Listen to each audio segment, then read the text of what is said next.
Tugaruke rero uyu munsi nje kukubwira amagambo ya yandi yongera kugusubizamo imbaraga, umunsi wawe ukarushaho kugenda neza.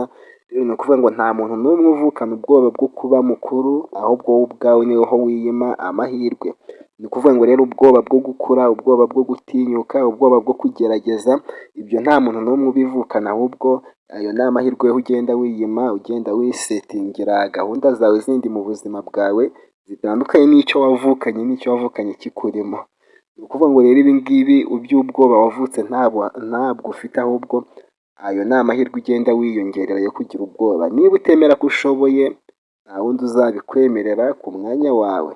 Ni ukuvuga ngo rero gushobora ni ukwawe, nutabyemera nta mama wawe uzemera ko ushoboye, nta papa wawe uzemera ko ushoboye, ntabwo umukoresha wawe azigera yemera ko ushoboye, atari wowe ubwawe wihagurukiye ngo ubanze kwemera ko ushoboye.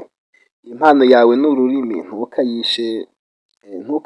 ntukayihishe kubera gutinya umwijima w'abandi. Impano yawe ni urumuri, impano yawe ni urumuri, rero ntugahishe impano yawe kubera gutinya umwijima w'abandi, ntuzahishe urumuri rwawe kubera gutinya umwijima w'abandi, kubera yuko iyo urumuri rugeze mu mwijima rwisanga ari rwo rugaragara, kuko umwijima ntabwo ugaragara. Rero ntuzatinye umwijima w'abandi ngo utinye kugaragaza urumuri rwawe. Kuba wowe si amahirwe, ahubwo ni inshingano. Isi igukeneye uko uri. Ni ukuvuga ngo wowe uko wavutse uri, uko wavutse umeze, amahirwe wavukanye, ubwenge wavukanye, isi n'ibyo igukeneyeho niko igukeneyeho.